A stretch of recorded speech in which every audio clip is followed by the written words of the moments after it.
M ಪ್ರವ್ರಜಂತಮನುಪೇತಮಪೇತಕೃತ್ಯಂ ದ್ವೈಪಾಯನೋ ವಿರಹಕಾತರ ಆಜುಹಾವ ಪುತ್ರಾಯಿತಿ ತನ್ಮಯತಯಾ ತರವೋಪಿ ನೇದುಃ ತಂ ಸರ್ವಭೂತಹೃದಯಂ ಮುನಿಮಾನತೋಸ್ಮಿ ಯಸ್ಯಾನುಭಾವಮಖಿಲಶ್ರುತಿಸಾರಮೇಕಮಧ್ಯಾತ್ಮದೀಪಮತಿತಿತೀರ್ಷತಾಂ ತಮೋಂಧಂ ಸಂಸಾರಿಣಾಂ ಕರುಣಯಾಃ ಪುರಾಣಗುಹ್ಯಂ ತಂ ವ್ಯಾಸಸೂನುಮುಪಯಾಮಿ ಗುರುಂ ಮುನೀನಾಂ ನಾರಾಯಣಂ ನಮಸ್ಕೃತ್ಯ ನರಂ ಚೈವ ನರೋತ್ತಮಂ ದೇವೀಂ ಸರಸ್ವತೀಂ ವ್ಯಾಸಂ ತತೋ ಗ್ರಂಥಮುದೀರಯೇ ಮಾತರ್ಮೇ ಮಾತರಿಶ್ವನ್ನ ಪಿತರತುಲಗುರೋ ಭ್ರಾತರಿಷ್ಟಾಪ್ತಬಂಧೋ ಸ್ವಾಮಿನ್ ಸರ್ವಾಂತರಾತ್ಮನ್ನಜರ ಜರಯಿತರ್ಜನ್ಮ ಮೃತ್ಯಾಮಯಾನಾಂ ಗೋವಿಂದೇ ದೇಹಿ ಭಕ್ತಿಂ ಭವತಿ ಚ ಭಗವನ್ನೂರ್ಜಿತಾಂ ನಿರ್ನಿಮಿತ್ತಾಂ ನಿರ್ವ್ಯಾಜಾಂ ನಿಶ್ಚಲಾಂ ಸದ್ಗುಣಗಣಬೃಹತೀಂ ಶಾಶ್ವತೀಂ ಆಶುದೇವ ಇತ್ಯುಕ್ತಸ್ಥಂ ಪರಿಕ್ರಮ್ಯ ಪ್ರಣಿಪತ್ಯ ನೃಪಾರ್ಭಕಃ ಯಯೌ ಮಧುವನಂ ಪುಣ್ಯಂ ಹರೇಶ್ಚರಣಮರ್ಚಿತುಂ. ನಾರದರು ಹೇಳಿದ್ದನ್ನು ಕೇಳಿ ಪರಿಕ್ರಮ್ಯ ನಾರದರಿಗೆ ಸುತ್ತು ಬಂದ ಅಂತೆ. ಪ್ರದಕ್ಷಿಣೆ ಬರೋದು ದೇವ್ರಿಗೆ ಮಾತ್ರ ಆಗಬೇಕಾಗಿಲ್ಲ. ನೀವು ವಾಲ್ಮೀಕಿ ರಾಮಾಯಣಾದಿಗಳಲ್ಲೆಲ್ಲ ನೋಡಿದರೆ ತಾಯಿ ಮಗನನ್ನು ಸುತ್ತಿ ಬಂದು ಅಪ್ಪಿಕೊಳ್ಳೋದನ್ನು ಕಾಣ್ತೇವೆ. ಹಾಗೆ ತಂದೆಗೆ ಪ್ರದಕ್ಷಿಣೆ ಬಂದು ನಮಸ್ಕಾರ ಮಾಡೋದನ್ನು ಕಾಣ್ತೇವೆ. ಆದರೆ ನಾವು ಇವತ್ತು ಅದನ್ನು ದೇವರ ಪ್ರತಿಮೆಗೆ ಮಾತ್ರ ಸುತ್ತಿ ಬಂದು ನಮಸ್ಕಾರ ಮಾಡೋದು ಇಟ್ಕೊಂಡಿದ್ದೇವೆ. ವಸ್ತುತಃ ಪ್ರದಕ್ಷಿಣೆ ಹೀಗೆ ಆಗಬೇಕು ಅಂತಿಲ್ಲ. ದೊಡ್ಡವರು ಚಿಕ್ಕವರಿಗೂ ಮಾಡಬಹುದು. ಆದರೆ ನಮಸ್ಕಾರ ಮಾಡಲಿಕ್ಕಿಲ್ಲ, ಸುತ್ತಿ ಬಂದು ಅಪ್ಪಿಕೊಳ್ಳೋದು. ಕೌಸಲ್ಯ ಹೇಗೆ ಮಾಡಿದಳು ಅಂತೆಲ್ಲ ವಾಲ್ಮೀಕಿ ರಾಮಾಯಣದಲ್ಲಿ ಬರುತ್ತೆ. ಕೇಳಿದ ಕೂಡಲೇ ಆಶ್ಚರ್ಯ ಆಗುತ್ತೆ, ಇದೇನಿದು ಅಂತ. ಇರೋದು ಹಾಗೆ, ಏನು ಮಾಡೋದು, ಅಲ್ಲಿ ಇರೋದು ಹಾಗೆ. ಇನ್ನು ನಿಮಗೆ ಹೇಳಬೇಕು ಅಂತಂದರೆ ರಕ್ಷೋಜ್ಞಾನ್ ಸರ್ಷಪಾನ್ ಕೃತ್ವ ಅಂತ ನಾವು ಇವತ್ತು ಮಂತ್ರಾಕ್ಷತೆ ಅಂತ ಹೇಳ್ತೇವೆ. ಅವಾಗ ಸಾಸುವೆ ಕಾಳುಗಳನ್ನು ರಕ್ಷೋಘ್ನ ಮಂತ್ರದಿಂದ ಅಭಿಮಂತ್ರಣ ಮಾಡಿ ಉಡಿಯಲ್ಲಿ ಕಟ್ತಾ ಇದ್ರಂತೆ. ಕೌಸಲ್ಯೆ ರಕ್ಷೋಘ್ನ ಮಂತ್ರಗಳಿಂದ, ಅಂದರೆ ವೇದ ಮಂತ್ರ ಅದು ರಕ್ಷೋಘ್ನ ಮಂತ್ರ, ಅದನ್ನು ಜಪ ಮಾಡಿ ಕೌಸಲ್ಯೆ ರಾಮನ ಉಡಿಯಲ್ಲಿ ಕಟ್ಟಿದಳು ಅಂತ ಬರುತ್ತೆ. ಅದರಿಂದ ಬೇರೆ ಬೇರೆ ಕಾಲಕ್ಕೆ ಬೇರೆ ಬೇರೆ ಆಚರಣೆ ಉಂಟು. ಇಲ್ಲ ಅದು ಶತ ಆಗದಿರೋದೆಲ್ಲ ಅಕ್ಷತೆನೇ ಅಲ್ಲ, ತುಂಡ ಆಗದಿರೋದು. ಹೌದಪ್ಪ, ನಾವೀಗ ಅಕ್ಷತೆ ಅಂತಂದ್ರೆ ಅಕ್ಷತಾನ್ ತಂಡುಲಾನ್ ಕೃತ್ವಾ ಅಲ್ವಾ? ಅದೇ ಅದೇ ಅಕ್ಷತೆ ಯಾವುದು ಬೇಕಾದರೂ ಆಗತ್ತೆ. ಯಾವುದು ಕ್ಷತವಾಗೋದಿಲ್ವೋ ಅದೆಲ್ಲವೂ ಅಕ್ಷತೆಯೇ. ಆದರೆ ನಮ್ಗೆ ಅಕ್ಷತೆ ಅಂತಂದು ಕೂಡಲೇ ಇವಾಗ ಏನು ಬರುತ್ತೆ? ಅಕ್ಕಿ ಕಾಳೆ, ಸಾಸಿವೆ. ಇವತ್ತು ಯಾವುದಾದ್ರೂ ಸ್ವಾಮಿಗಳು ಕೊಟ್ಬಿಡ್ಲಿ ನೋಡೋಣ. ನಾವೇ ಆಯಿತು ಅಂತ ಹೇಳಿ ಸಾಸಿವೆಯನ್ನು ಮಂತ್ರಿಸಿ ಕೊಡಲಿ ನೋಡೋಣ. ಇವನು ಮಾಂತ್ರಿಕನೋ ವೈದಿಕನೋ ಅಂತ ನೋಡ್ತಾರೆ ನಮ್ಮನ್ನು. ಮಾಂತ್ರಿಕ ಅನ್ನೋ ತಲೆಗೆ ಬರಲ್ಲ, ಒಟ್ಟಾರೆ ಮಾತನಾಡ್ತಾರೆ. ಏನಿದು ಸರಿಯಾಗಿ ಗೊತ್ತಿಲ್ಲ ಇವ್ರಿಗೆ ಸಂಪ್ರದಾಯ ಅಂದ್ಬಿಡ್ತಾರೆ. ಹಾಗೆ ಅಲ್ಲ. ಅಂದರೆ ನಾನು ಯಾಕೆ ಹೇಳಿದ್ದು ಅಂತಂದರೆ, ಪರಿಕ್ರಮಣ ಮಾಡೋದು ಅಂತ ಒಂದು ಉಂಟಲ್ಲ, ಅದು ಅಪರಿಚಿತ ಅನಿಸುತ್ತೆ. ಪದೇ ಪದೇ ನಾವು ಪುರಾಣಗಳಲ್ಲೆಲ್ಲ ಕೇಳುವಾಗ ಆ ಅಪರಿಚಿತತೆ ಇಲ್ಲದಿರಲಿ ಅಂತಷ್ಟೆ. ಯಯೌ ಮಧುವನಂ ಪುಣ್ಯಂ ಹರೇಶ್ಚರಣಮರ್ಚಿತು. ಮಧುವನಕ್ಕೆ ಹೋದ ಅಂತೆ ಯಾರು? ಧ್ರುವ. ತಪೋವನಂ ಗತೆ ತಸ್ಮಿನ್ ಪ್ರವಿಷ್ಟೋಂತಃ ಪುರಂ ಹರಿಹಿ ಮುನಿಃ ಅರ್ಹಿತೋರ್ಹಣಯ ರಾಜ್ಞ ಸುಖಾಸೀನ ಉವಾಚತಂ. ಇತ್ತ ನಾರದರು ಆ ಮಗುವನ್ನು ತಪೋವನಕ್ಕೆ ಕಳುಹಿಸಿ ಅಂತಃಪುರದ ಒಳಗಡೆ ಬಂದರಂತೆ. ಉತ್ತಾನಪಾದನ ಅಂತಃಪುರದ ಒಳಗಡೆ. ಅಲ್ಲಿ ರಾಜನ ಅನ್ಯಮನಸ್ಕತೆಯನ್ನು ನೋಡಿ ನಾರದರು ಹೇಳಿದರು, ರಾಜನ್ ಕಿಂ ಧ್ಯಾಯಸೆ ದೀರ್ಘಂ ಮುಖೇನ ಪರಿಶುಷ್ಯತ ಕಿಂ ವಾ ನರಿಷ್ಯತೆ ಕಾಮಃ ಧರ್ಮೋ ವಾ ಅರ್ಥೇನ ಸಂಯುತಃ. ದೊರೆಯೇ, ಏಕಾಗಿ ಅನ್ಯಮನಸ್ಕನಾಗಿದ್ದಿ, ಬೇಸರ ಕಾಣ್ತಾ ಇದೆ, ಧರ್ಮಾರ್ಥ ಕಾಮಗಳು ಸರಿಯಾಗಿ ಹೊಂಟಿದೆ ತಾನೆ ಅಂತ ಕೇಳಿದ್ರಂತೆ. ರಾಜೋವಾಚ ಸುತೋ ಮೇ ಬಾಲಕೋ ಬ್ರಹ್ಮನ್ ಸ್ತ್ರೈಣೇನ ಅಕರುಣಾತ್ಮನ ನಿರ್ಯಾಸಿತ ಪಂಚವರ್ಷ ಸಹ ಮಾತ್ರ ಮಹಾನ್ ಕವಿ. ಸ್ವಾಮಿ, ನಾನು ಸ್ತ್ರೈಣ ಅಂತಂದರೆ ಹೆನ್ಪಕ್ಕಡ ಹಸ್ಬೆಂಡ್ ಅಂತ ಹೇಳ್ತಾರಲ್ಲ ಹಾಗೆ ನಾನು ಸ್ತ್ರೀ ವಶನಾಗಿ ನನ್ನ 5 ವರ್ಷದ ಮಗುವನ್ನು ಅವಮಾನಿಸಿದೆ. ತಾಯಿಯನ್ನು ಮೊದಲೇ ಬಹಿಷ್ಕರಿಸಿದ್ದೆ, ಈಗ ಮಗುವನ್ನು ಬಹಿಷ್ಕರಿಸಿದೆ. ಅಪ್ಯನಾಥಂ ಮನೆ ಬ್ರಹ್ಮನ್ ಮಾಸ್ಮದಂತ್ಯರ್ಭಕಂ ವೃಕಾಹ ಶ್ರಾಂತಂ ಶಯಾನಂ ಕ್ಷುಧಿತಂ ಪರಿಮ್ಲಾನ ಮುಖಾಂಬುಜಂ. ಮಗು ಕಾಡಿಗೆ ಹೋಗಿದೆ ಅಂತ ಎಲ್ಲ ಹೇಳ್ತಾ ಇದ್ದಾರೆ. ಆ ಕಾಡಿನಲ್ಲಿ ದಣಿದಿರುವ, ಮಲಗಿರುವ, ಹಸಿದಿರುವ, ಒಣಗಿರುವ ಮೋರೆಯ ಆ ಮಗುವನ್ನು ತೋಳಗಳು ತಿನ್ನದಿರಲಿ ಅನ್ನೋದೇ ನನ್ನ ಪ್ರಾರ್ಥನೆ. ಅಷ್ಟು ಪುಟ್ಟ ಮಗು, ಅದನ್ನು ಕಳಿಸ್ಬಿಟ್ಟಿದ್ದೀನಿ. ಅಹೋ ಮೇ ಬತ ದೌರಾತ್ಮ್ಯಂ ಸ್ತ್ರೀಜಿತಸ್ಯ ಅವಧಾರಯ ಯೋಂಕಂ ಪ್ರೇಮ್ನಾರು ರುಕ್ಷಂತಂ ನಾಭ್ಯನಂದಂ ಅಸತ್ತಮಃ. ನನ್ನ ದುರಾತ್ಮತೆಯನ್ನು ನೋಡಿ, ನನ್ನ ಕೆಟ್ಟ ಮನಸ್ಸನ್ನು ನೋಡಿ, ಛೇ, ಈ ತರಹದ ಕೆಟ್ಟ ಮನಸ್ಸಿನ ತಂದೆ ಇನ್ನೊಬ್ಬ ಇರಲಾರ ಜಗತ್ತಿನಲ್ಲಿ. ಯಾಕೆಂದರೆ ಯೋಂಕಂ ಪ್ರೇಮಣ ಆರು ರುಕ್ಷಂತಂ, ಪ್ರೀತಿಯಿಂದ ನನ್ನ ತೊಡೆಯನ್ನು ಏರಲು ಬಯಸಿದ ಅವನನ್ನು ನಾಭ್ಯನಂದಂ, ಮಗು ಕೂತ್ಕೋ ಅಂತ ಕೂಡ ಹೇಳಲಿಲ್ಲ, ಬೇರೆ ಸಮಾಧಾನವನ್ನೂ ಪಡಿಸಲಿಲ್ಲ ಅಂತ ಹೇಳಿ ದುಃಖಿತನಾಗಿದ್ದ. ಅವಾಗ ನಾರದರು ಹೇಳಿದರು, ಮಾಮಾಶುಚ ಸ್ವತನಯಂ ದೇವಗುಪ್ತಂ ವಿಶಾಂಪತೆ ತತ್ಪ್ರಭಾವಮವಿಜ್ಞಾಯ ಪ್ರಾವೃಂಕ್ತೆ ಯದ್ಯಶೋ ಜಗತ್. ಮಾಮಾಶುಚಃ, ದುಃಖ ಪಡಬೇಡ, ನಿನ್ನ ಮಗನನ್ನು ನೀನೇನು ರಕ್ಷಣೆ ಮಾಡೋದು?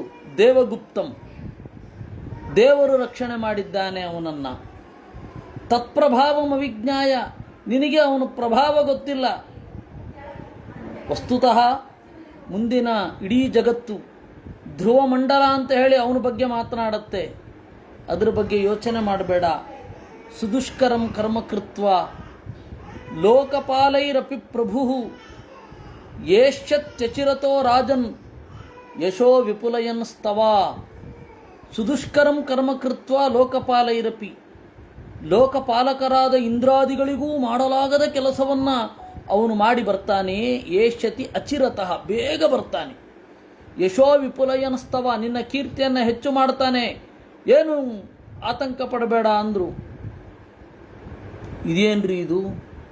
ಇಂದ್ರಾದಿ ದೇವತೆಗಳಿಗೂ ಆಗದ ಕೆಲಸ ಮಾಡ್ತಾನೆ ಅಂತ ಹೇಳ್ತಾ ಇದ್ದಾರಲ್ಲ. ಅದಕ್ಕೆ ಆಚಾರ್ಯರು ಹೇಳಿದ್ರು, ತಸ್ಯೈವ ಯೋಗ್ಯತ್ವಾತ್ ಲೋಕಪಾಲಾನಾಂ ದುಷ್ಕರಂ. ಅವನಿಗೆ ಅದು ಯೋಗ್ಯ, ಆದ್ದರಿಂದ ಲೋಕಪಾಲಕರಿಗೆ ದುಷ್ಕರ ಅಂತ ಅಲ್ವಾ. ಮಗು ಜೋಂಡ್ಲಿಯಲ್ಲಿ ಮಲಗತ್ತೆ, ನಾವು ಮಲಗಲಿಕ್ಕಾಗಲ್ಲ, ನಮಗೆ ಅದು ದುಷ್ಕರ, ಅದಕ್ಕೆ ಅದು ಸುಕರ. ಆ ರೀತಿ ಲೆವೆಲಲ್ಲಿ ನೀವು ಇಟ್ಕೊಳ್ಬೇಕು ಅಷ್ಟೇ. ತಸ್ಯೈವ ಯೋಗ್ಯತ್ವ ತಂದರು ಆಚಾರ್ಯರು. ಲೋಕಪಾಲಕರಿಗೂ ಮಾಡಲಿಕ್ಕಾಗದ ಅಂತಂದರೆ ಹೌದು, ಒಂದು ಹಂತ ಬೆಳೆದು ಬಿಟ್ಟ ಮೇಲೆ ಅಷ್ಟು ಚಿಕ್ಕವರಾಗಿದ್ದಾಗ ಆಗಲ್ಲ. ಚಿಕ್ಕ ಮಕ್ಕಳು ಕೇಳುವ ಕಥೆಯನ್ನು ದೊಡ್ಡವರು ಕೇಳಿ ನೋಡುವ ಆಗುವಲ್ಲ. ಚಿಕ್ಕಂದಿನಲ್ಲಿ ಕೇಳುವ ನೋಡುವ ಕಥೆಗಳನ್ನು ದೊಡ್ಡವರಿಗೆ ಕೇಳಲಿಕ್ಕೆ ನೋಡಲಿಕ್ಕೆ ಆಗೋದಿಲ್ಲ. ಅದರ ಅರ್ಥ ಅವರಿಗೆ ಅದು ತಿಳಿದಿಲ್ಲ ಅಂತ ಅರ್ಥ ಅಲ್ಲ, ಅವರು ಅದನ್ನು ದಾಟಿದ್ದಾರೆ ಅಂತ ಅಷ್ಟೇ ಅರ್ಥ. ಆ ರೀತಿ ಇಟ್ಕೊಳ್ಬೇಕು. ಯಾಕೆ ಅಂದರೆ ನಾಶಕ್ಯಂ ದೇವತಾನಾಂತು ಯದನ್ಯೈ ಶಕ್ಯಿತಂ ಕ್ವಚಿತ್ ಶಕ್ತ ಅಪಿ ನ ಕುರುವಂತಿ ಯದನ್ಯ ವಿಹಿತಂ ಬುಧಾಹ ಇತಿ ಬ್ರಾಹ್ಮೆ. ದೇವತೆಗಳಿಗೆ ಮಾಡಲಾಗದೇ ಇರೋದು ಯಾವುದೂ ಇಲ್ಲ. ದೇವತೆಗಳಿಗಿಂತ ಚಿಕ್ಕವರು ಏನಾದರೂ ಮಾಡಿದ್ದಾರೆ ಅಂದರೆ ಅದು ದೇವತೆಗಳಿಗೆ ಮಾಡಲಿಕ್ಕಾಗಿಯೇ ಇರುತ್ತೆ. ಅದೇ ಹೇಳಿದನಲ್ಲ, ಚಿಕ್ಕ ಮಕ್ಕಳು ನೋಡುವ ಕಾರ್ಟೂನನ್ನು ದೊಡ್ಡವ್ರಿಗೆ ನೋಡ್ಲಿಕ್ಕಾಗತ್ಯೇ?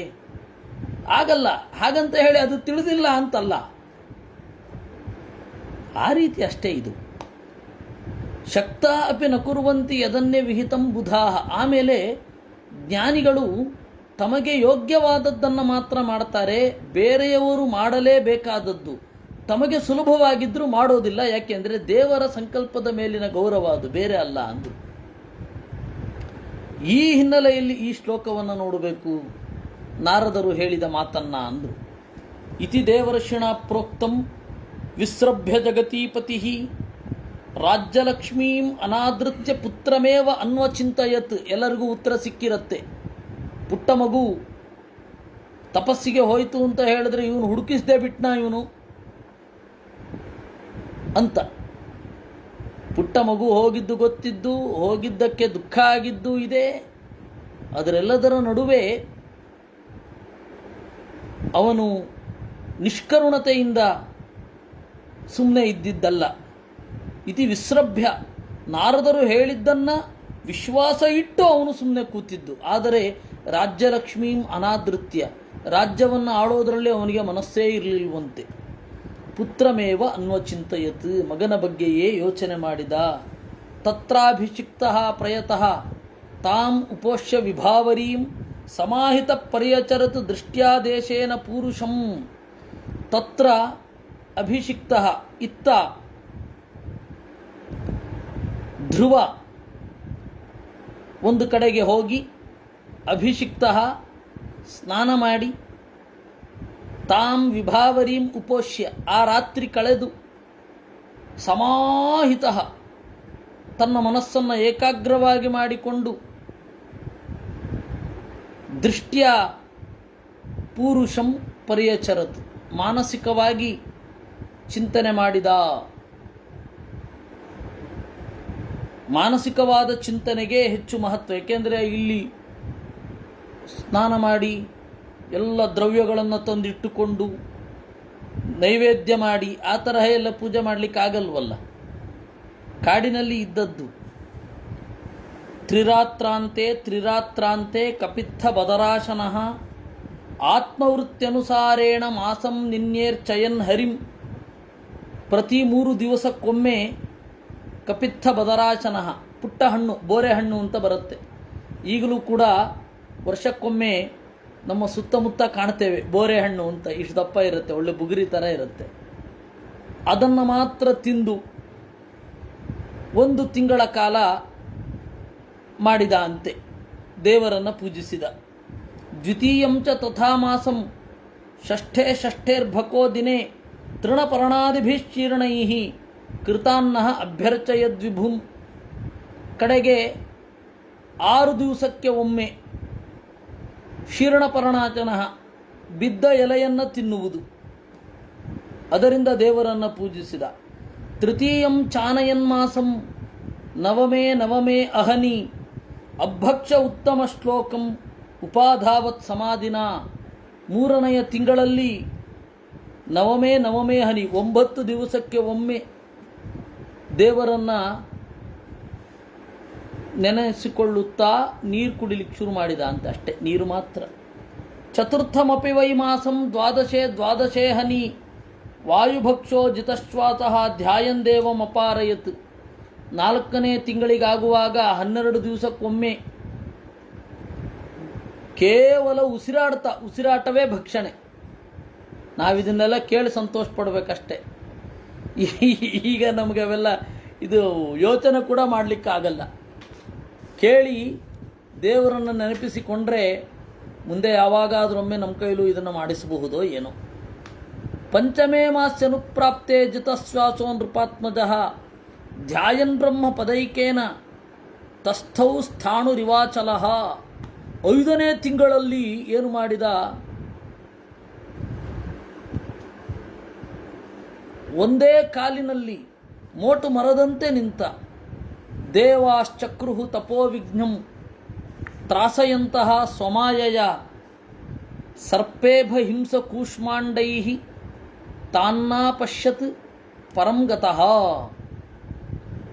ದೇವತೆಗಳು ಅವನ ತಪೋವಿಘ್ನವನ್ನು ಮಾಡಿದರಂತೆ. ತಪೋವಿಘ್ನ ಮಾಡ್ಲಿಕ್ಕೆ ಪ್ರಯತ್ನ ಪಟ್ಟರು. ಸರ್ಪವಾಗಿ, ಆನೆಯಾಗಿ, ಸಿಂಹವಾಗಿ, ಪಿಶಾಚಿಗಳಾಗಿ ಬಂದು ಪಿಶಾಚಿಗಳನ್ನು ಕಳುಹಿಸಿ ಅವನ ತಪೋವಿಘ್ನವನ್ನು ಮಾಡಿದ್ರು. ಆದರೆ ಪರಂಗತಃ ಮಾನಸಿಕವಾಗಿ ದೇವರ ಹತ್ತಿರ ಇದ್ದವ ತಾನ್ನಾಪಶ್ಯತ್, ಅವರನ್ನು ಕಾಣಲೇ ಇಲ್ಲ. ಇದೇನ್ರಿ ಇದು ದೇವತೆಗಳಿಗೆ ಕ್ಷುಲ್ಲಕ ಬುದ್ಧಿ ಅಂತ ಹೇಳಿ ಎಲ್ಲರ ಮನಸ್ಸಿನಲ್ಲಿ ಬರುತ್ತೆ. ಅದಕ್ಕೆ ಮಧ್ವಾಚಾರ್ಯರು ಹೇಳಿದ್ರು, ತಪ್ಪು ತಿಳ್ಕೊಬೇಡ್ರಪ್ಪ, ಯತ್ರ ದೇವೈ ಕೃತೆ ವಿಘ್ನೆ ಖಂಡಿತೋ ನಪುಮಾನ್ ಭವೇತ್ ತತ್ರ ತದ್ಯಶಸೇ ವಿಘ್ನಂ ಕುರ್ಯುರ್ನತು ವಿಘಾತನೆ. ಎಲ್ಲಿ ದೇವತೆಗಳು ವಿಘ್ನ ಮಾಡಿದರೂ ಕೂಡ ದೇವತೆಗಳು ಮಾಡಿದ ವಿಘ್ನದಿಂದ ತಪಸ್ಸು ಮಾಡ್ತಾ ಇರುವವರು ಕಂಗೆಡುವುದಿಲ್ಲವೋ ಅಲ್ಲಿ ದೇವತೆಗಳ ವಿಘ್ನ ಒಳಗಡೆಯಿಂದ ಆಗಿಲ್ಲ ಅಂತ ಅರ್ಥ. ಹಾಗಾದರೆ ದೇವತೆಗಳು ಯಾಕೆ ಮಾಡಿದ್ದು? ಅವರಿಗೆ ಒಳ್ಳೆ ಹೆಸರು ಬರಲಿ ಅಂತ. ನೋಡಿ, ದೇವತೆಗಳು ಒಳ್ಳೆತನ. ನಾವು ಮೇಲ್ನೋಟಕ್ಕೆ ಅಂದ್ಕೊಂಡ್ವಿ, ಎಂತಹ ಕ್ಷುಲ್ಲಕರಪ್ಪ, ಆ ಮಗು 6 ವರ್ಷದ ಮಗು, 5 ವರ್ಷದ ಮಗು ತಪಸ್ಸು ಮಾಡ್ತಾ ಇದ್ರೆ ಇವ್ರಿಗೇನು ಬಂದಿರೋದು ರೋಗ ಅಂತ ನಾವು ಅಂದುಕೊಂಡ್ವಿ. ಅದಕ್ಕೆ ಆಚಾರ್ಯರು ಹೇಳಿದ್ರು, ತಪ್ಪು ತಿಳ್ಕೊಳ್ಬೇಡ್ರಪ್ಪ, ದೇವತೆಗಳು ಅಷ್ಟು ಅಡ್ಡಿ ಉಂಟು ಮಾಡ್ತಾ ಇದ್ದಾರೆ. ಆ ಮಗುವಿಗೆ ಏನು ಆಗಲಿಲ್ಲ ಅಂದರೆ ಒಳಗಡೆಯಿಂದ ಏನು ತೊಂದರೆ ಮಾಡ್ತಾ ಇಲ್ಲ. ಹಾಗಾದರೆ ಯಾಕೆ ಅದನ್ನು ಮಾಡ್ತಾ ಇದ್ದಾರೆ ಅಂದರೆ, ಒಳ್ಳೆಯ ಕೆಲಸ ಹಾಳು ಮಾಡಲಿಕ್ಕೆಲ್ಲ ಬರ್ತಾ ಇರೋದವರು, ಇವನಿಗೆ ಕೀರ್ತಿ ಕೊಡ್ಲಿಕ್ಕೆ ಬರ್ತಾ ಇರೋದು. ನೋಡಿ ಎಂತಹ ದೊಡ್ಡ ಸ್ಥಿತಿ ಅವ್ರದ್ದು. ನಾವು ಮೇಲ್ನೋಟಕ್ಕೆ ತಪ್ಪು ತಿಳ್ಕೊತೀವಿ. ಯತ್ರ ಖಂಡಿತತಾ ತತ್ರ ಖಂಡನಾಯೈವ ಕೇವಲಂ ಸತ್ಯಕಾಮ ಯಥೋ ದೇವಾಹ ತೇ ಚಿತ್ತಾದ್ಯಭಿಮಾನಿನಃ. ಒಂದು ವೇಳೆ ಒಬ್ಬ ವ್ಯಕ್ತಿಯನ್ನು ಅವರು ಓಡಿಸ್ಬೇಕು ಅಂತ ತೀರ್ಮಾನ ಮಾಡಿದರೆ ಏನೋ ಹೊರಗಡೆಯಿಂದ ಯಾಕೆ ಪ್ರಯತ್ನ ಪಡಬೇಕು, ಒಳಗಡೆಯಿಂದ ಮನಸ್ಸೇ ಕೊಡದೆ ಹೋದರೆ ಮುಗಿದೋಯ್ತಲ್ಲ. ತೇ ಚಿತ್ತಾದ್ಯಭಿಮಾನಿನಃ. ಹಿಂಗೆ ಕೂತಿದ್ದ ಅವನು, ದೇವತೆಗಳಿಗೆ ಇವನ ಕೈನಲ್ಲಿ ತಪಸ್ಸು ಮಾಡೋದು ಬೇಡ ಅನ್ನಿಸ್ತು. ಮನಸ್ಸಿನ ಅಭಿಮಾನಿಗಳಲ್ವ ಅವರು, ಎದ್ದೊಟ್ಟೋಗೋ ಹಾಗೆ ಮಾಡಿಬಿಡ್ತಾರೆ. ಹೊರಗಡೆಯಿಂದ ನಮಗೇನು ಗೊತ್ತೇ ಆಗಲ್ಲ. ಅವನಿಗೂ ಯಾಕೋ ಮಾಡಬೇಕು ಅಂತಿತ್ತು, ಆಗಲಿಲ್ಲ ಅಂತ ಅಷ್ಟೇ. ಯಾಕೆ ಅಂದರೆ ಅವರೆಲ್ಲ ಹೊರಗಡೆಯಿಂದ ಕೆಲಸ ಮಾಡೋದೇ ಬೇಕಿಲ್ಲ, ಕೆಲಸ ಮಾಡ್ತಾ ಇದ್ದಾರೆ ಅಂದರೆ ಧ್ರುವನಿಗೆ ಒಳ್ಳೆಯ ಹೆಸರು ಬರಲಿ ಅಂತ. ಅಥೋ ವಿಮೋಹನಾಯೈವ ಪ್ರಾಪ್ನುಯುಸ್ತೆ ಪರಾಜಯಂ. ಅದಕ್ಕೆ ಅವರು ಮೇಲುನೋಟಕ್ಕೆ ಸೋತಂತೆ ಕಂಡರು, ದುರ್ಜನರು ಅಂದುಕೊಂಡ್ರು, ಓ ಇವ್ರದ್ದು ಇದೇ ಕಥೆ, ಬರ್ತಾರೆ ಸೋಲ್ತಾರೆ ಅಂತ ಅಂದುಕೊಂಡ್ರು. ತೇಷಾಂ ಅಶಕ್ತತೋಕ್ತಿಶ್ಚ ವಿಮೋಹಾಯ ಸುರದ್ವಿಷಾಂ. ದೇವತೆಗಳ ಬಗ್ಗೆ ತಪ್ಪು ಕಲ್ಪನೆ ಬರಲಿ ಅಂತ ಹೇಳಿ ವೇದವ್ಯಾಸರು ಕೂಡ ಅಲ್ಲಿ ಮೇಲ್ನೋಟಕ್ಕೆ ತೋರುವುದನ್ನು ಹೇಳಿಬಿಡ್ತಾರೆ. ಅಷ್ಟೇ, ದರ್ಶನ ಭಾಷೆಯಿಂದ ಹೇಳ್ತಾರೆ.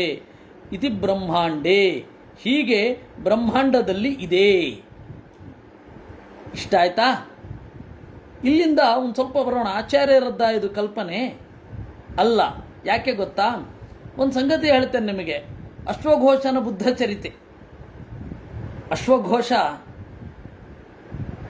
ಬುದ್ಧ ಚರಿತೆಯನ್ನು ಬರೆದಿದ್ದಾನೆ. ಅಶ್ವಘೋಷ ಅವನು ಸ್ವಯಂ ಬೌದ್ಧ. ಅಶ್ವಘೋಷ ಅವನು ಸ್ವಯಂ ಬೌದ್ಧ. ಬುದ್ಧ ಬಂದು ಎಷ್ಟೋ ಕಾಲ ಆದಮೇಲೆ ಅವನು ಬಂದಿದ್ದು, ಯಾರೋ ಅಶ್ವಘೋಷ. ಆದರೂ ಅವನದ್ದು ಅಧಿಕೃತ ಅಂತಾರೆ. ನಾರಾಯಣ ಪಂಡಿತಾಚಾರ್ಯರು ಆಚಾರ್ಯರ ಸಮಕಾಲಿಕರಾಗಿ ಬರೆದದ್ದು, ಆದರೆ ಆಗಲಿಲ್ಲ ಹಾಗೆ. ಸರಿ, ಈ ಅಶ್ವಘೋಷನ ಬುದ್ಧ ಚರಿತೆಯಲ್ಲಿ ಬರುವಾಗ ಏನಾಗತ್ತೆ, ಸಿದ್ಧಾರ್ಥ ಏನಿದ್ದಾನೆ ರಾಜಕುಮಾರ, ಅವನನ್ನು ಎತ್ತರಕ್ಕೆ ಏರಿಸಬೇಕು, ರಾಜಭೋಗಗಳಿಂದ ಅವನಿಗೆ ವಿರಕ್ತಿ ಬರಬೇಕು ಅಂತ ದೇವತೆಗಳು ಸಂಕಲ್ಪ ಮಾಡಿದರು. ಕಥೆ ಇರೋದು ಹೀಗೆ. ಅದಕ್ಕೆ ಅವರೇನು ಮಾಡಿದರು, ಸಿದ್ಧಾರ್ಥನಿಗೆ ದಾರಿಯಲ್ಲಿ 3 ಸತ್ತೋಗಿರುವ, ಮುದುಕನಾಗಿರುವ, ರೋಗಿಷ್ಠನಾಗಿರುವ ವ್ಯಕ್ತಿಯ ಚಿತ್ರವನ್ನು ತೋರಿಸಿದರು. ವಸ್ತುತಃ ಅಲ್ಲಿ ಯಾರೂ ಹಾಗೆ ಬರಲಿಕ್ಕೆ ಅವಕಾಶವೇ ಇರಲಿಲ್ಲ. ಯಾಕೆ ಅಂದರೆ ರಾಜಾಜ್ಞೆಯಂತೆ ಎಲ್ಲ ಬೀದಿಗಳನ್ನು ಬಂದ್ ಮಾಡಿಬಿಟ್ಟಿದ್ರು. ಯಾರೂ ಓಡಾಡೋ ಹಾಗಿರಲಿಲ್ಲ. ಇವತ್ತಿನ ಕಾಲದಲ್ಲಿ ಮಂತ್ರಿ ಮಾಗಧರಿಗೆ ಮಾಡ್ತಾರಲ್ಲ ಅದೇ ರೀತಿ ಅವತ್ತು ಮಾಡಿದ್ರು. ಎಲ್ಲ ರಸ್ತೆಗಳನ್ನು ಬಂದ್ ಮಾಡಿಬಿಟ್ಟಿದ್ರು. ಇವನಿಗೆ ದೇವತೆಗಳು ಕಂಡಿದ್ದು ಇವನಿಗೆ ಮಾತ್ರ ಕಂಡಿದ್ದು, ಮತ್ತು ಇವನಿಗೆ ಮತ್ತು ಇವನ ಸಾರಥಿಗೆ ಇಬ್ಬರಿಗೆ ಮಾತ್ರ ಕಂಡಿದ್ದು, ಬೇರೆ ಯಾರಿಗೂ ಕಾಣಲಿಲ್ಲ ಅಂತ ಹೇಳಿ ಅಶ್ವಘೋಷ ಹೇಳ್ತಾನೆ. ಎಂತಹ ಆಶ್ಚರ್ಯ ಅಲ್ವಾ. ಆಮೇಲೆ ನೀವು ಅಂದರೆ ದೇವತೆಗಳಿಗೆ ಸಿದ್ಧಾರ್ಥನನ್ನು ಬುದ್ಧನನ್ನಾಗಿ ಮಾಡಬೇಕು ಅಂತ ಇತ್ತು. ಅದರಿಂದಾಗಿ ಇವನು ಜೀವನದಲ್ಲಿ ನೋಡದ ಕಾಣದ ದುಃಖಗಳನ್ನು ತೋರಿಸಿದರು. ಅದರಿಂದ ಅವನಿಗೆ ವಿರಕ್ತಿ ಬಂತು, ಹೊರಟು ಹೋದ ಅಂತ ಬರುತ್ತೆ ಅಶ್ವಘೋಷನ ಬುದ್ಧ ಚರಿತೆಯಲ್ಲಿ. ನೋಡಿ, ನೆನಪಿಡಿ, ದೇವತೆಗಳು ಅವನಿಗೆ ವಿರಕ್ತಿ ತರಿಸಬೇಕು ಅಂತ ಹೇಳಿ ಅವರು ಈ ತರಹದ ಕೆಲಸಗಳನ್ನು ಮಾಡಿದರು. ಇನ್ನು ಇದರಲ್ಲಿಯೂ ಅಷ್ಟೇ, ಯಾವುದರಲ್ಲಿ ಜೈನರ ಕಥೆಗಳಲ್ಲಿಯೂ ಅಷ್ಟೇ ಇದೇ ರೀತಿ ಬರುತ್ತೆ. ಅದರಿಂದಾಗಿ ಆಚಾರ್ಯರದ್ದು ಕಪೋಲ ಕಲ್ಪಿತ ಅಲ್ಲ, ಅವತ್ತಿನ ಕಾಲದ ಎಲ್ಲರಿಗೂ ಗೊತ್ತಿತ್ತು. ಅದನ್ನು ಆಚಾರ್ಯರೇ ಹೇಳಿದ್ರಷ್ಟೇ. ದೇವತೆಗಳು ಮನುಷ್ಯರಿಗೆ ಅರಿವನ್ನಿತ್ತು ಎತ್ತರಕ್ಕೆ ಒಯ್ಯುತ್ತಾರೆ ಅನ್ನುವಲ್ಲಿ ಬೌದ್ಧರಿಗೂ ಜೈನರಿಗೂ ಐಕಮತ್ಯ ಇದೆ. ಹಾಗಾರೇನು ಡಿಫ್ರೆನ್ಸು ನಮಗೂ ಅವ್ರಿಗೂ? ಅವರು ದೇವತೆಗಳನ್ನು ಒಪ್ತಾರೆ, ದೇವರನ್ನು ಒಪ್ಪಲ್ಲ. ಇನ್ನು ಕೆಲವರು ದೇವರನ್ನು ಒಪ್ತಾರೆ, ದೇವತೆಗಳನ್ನು ಒಪ್ಪಲ್ಲ. ನಾವು ದೇವರನ್ನು ಒಪ್ತೇವೆ, ದೇವತೆಗಳನ್ನು ಒಪ್ತೇವೆ. ಇಷ್ಟೇ ವ್ಯತ್ಯಾಸ, ಇಷ್ಟೇ. ಅದಕ್ಕೆ ನಮ್ಮ ಸ್ವಾಮಿಗಳು ಎಲ್ಲರನ್ನ ಕೇಳ್ತಾ ಇದ್ರು, ಏನಪ್ಪ ನೀವೇನೋ ಇದೆ ಅಂತ ಹೇಳಿ ಕನ್ವರ್ಟ್ ಆಗ್ತೀರಾ? ಹೈಂದವ ಮತದಲ್ಲಿ ಏನೇನಿದೆ, ಭಾರತೀಯ ತತ್ವಶಾಸ್ತ್ರದಲ್ಲಿ ಪುಣ್ಯ ಪಾಪ ಸ್ವರ್ಗ ನರಕ ಇತ್ಯಾದಿ ಕಲ್ಪನೆಗಳು ಬೌದ್ಧರಲ್ಲಿಯೂ ಇದೆ, ಯಾಕೆ ಕನ್ವರ್ಟ್ ಆಗ್ತೀರಾ? ಇನ್ನು ಬೇರೆ ಮತಕ್ಕೆ ಹೋಗಬೇಕು, ಕ್ರಿಶ್ಚಿಯಾನಿಟಿ, ಇಸ್ಲಾಂ, ಅಲ್ಲಿಯೂ ಕೂಡ ಇದೆ ನರಕ ಇದೆ, ಸ್ವರ್ಗ ಇದೆ. ಎಲ್ಲಿ ಕನ್ವರ್ಟ್ ಆದ್ರೇನು? ಇನ್ನು ಚಾರ್ವಾಕರಿಗೆ ಕನ್ವರ್ಟ್ ಆಗೋದು ಬೇಕಿಲ್ಲ, ಈಗಾಗಲೇ ನಾವಿದ್ದೇವೆ. ಅದು ತಿಳ್ಕೊಂಡು ಏನೋ ತಿಳ್ಕೊಂಬಿಟ್ಟು ಕನ್ವರ್ಟ್ ಆಗೋದಲ್ಲ, ಏನು ತಿಳ್ಕೊಳ್ಳದೆ ಹೋದರೆ ಚಾರ್ವಾಕ ಮತ ಇರೋದು ಅಂತ. ಹೀಗಾಗಿ ಈ ಬೇಸಿಕ್ ಎಲ್ಲ ಒಂದೇ. ಯಾಕೆ ಸುಮ್ಮನೆ ಇಲ್ಲಿಂದ ಅಲ್ಲಿಗೆ ಹೋಗಿ ಏನೋ ಸಾಧನೆ ಮಾಡ್ತಾ ಇದ್ದೀವಿ ಅಂತ ಅನ್ಕೋತೀರಾ? ಹಾಗೆ ಅದರಿಂದ ಇಲ್ಲಿ ಇರೋದು ಹಾಗೆ. ಆಚಾರ್ಯರು ಹೇಳಿದ್ದು, ದೇವಾಶ್ಚಕ್ರುಹು ತಪೋವಿಘ್ನಂ ತ್ರಾಸಯಂತ ಸ್ವಮಾಯಯ ಸರ್ಪೇಭ ಸಿಂಹ ಕೂಷ್ಮಾಂಡೈ ತಾನ್ ನಾಪಶ್ಯತ್ ಪರಂಗತಃ ಅನ್ನುವುದರಲ್ಲಿ ಈ ಹಿನ್ನೆಲೆ ಇದೆ. ಸರ್ವತೋ ಮನ ಆಕೃಷ್ಯ ಹೃದಯ ಭೂತೇಂದ್ರಿಯಾಶ್ರಯಂ ಧ್ಯಾಯನ್ ಭಗವತೋ ರೂಪಂ ನಾದ್ರಾಕ್ಷೀತ್ ಕಿಂಚನ ಅಪರಂ. ಎಲ್ಲ ಕಡೆಯಿಂದ ಮನಸ್ಸನ್ನು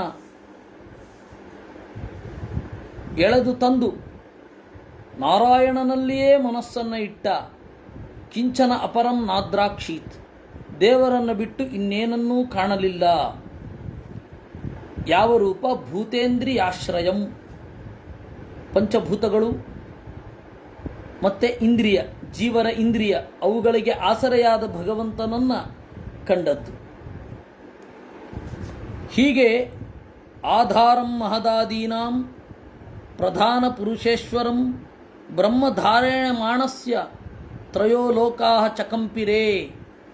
ಯಾವಾಗ ಮಹತ್ತತ್ವ ಮೊದಲಾದವುಗಳ ಆಧಾರವೆನಿಸಿದ ಪ್ರಧಾನ ಪುರುಷೇಶ್ವರನಾದ ನಾರಾಯಣನನ್ನು ಚಿಂತನೆ ಮಾಡುವಾಗ ಮೂರು ಲೋಕಗಳು ನಡುಗಿದವು. ಯದೈಕಪಾದೇನ ಸಪಾರ್ಥಿವಾತ್ಮಜಃ ತಸ್ಥೌ ತದಂಗುಷ್ಠ ನಿಪೀಡಿತಾಮಹಿ ನನಾಮ ತತ್ರಾರ್ಧಮಿಭೇಂದ್ರಧಿಷ್ಠಿತ ತರೀವ ಸವ್ಯೇ ತರತ ಪದೇ ಪದೇ. ಯಾವಾಗ ಒಂದು ಕಾಲಿನಲ್ಲಿ ನಿಂತ ಅವಾಗಲೇನೆ ಲೋಕದ ಅಭಿಮಾನಿಗಳಿಗೆ ದಿಗಿಲಾಗಿತ್ತಂತೆ. ಅಂದರೆ ಅವರು ದಿಗಿಲನ್ನು ನಟಿಸಿದ್ದು, ದೇವರ ಗಮನವನ್ನು ಸೆಳಿಬೇಕು, ದೇವರ ಗಮನಕ್ಕೆ ತರಬೇಕು ಅಂತಷ್ಟೇ. ಅದಕ್ಕೆ ಅವರು ಲೋಕದ ಜನರಿಗೆ ದಿಗಿಲು ತೋರಿಸ್ತಾರೆ, ಅವರಿಗಿಲ್ಲ ವಸ್ತುತಃ ದೇವತೆಗಳಿಗೆ. ಆಮೇಲೆ ತದಂಗುಷ್ಠ ನಿಪೀಡಿತಾಮಹಿ, ಕ್ರಮೇಣ ಹೆಬ್ಬೆಟ್ಟೊಂದರಲ್ಲೇ ನಿಂತುಕೊಂಡ ಅಂತೆ. ಆಗ ಭೂಮಿ ಬಾಗಿತು.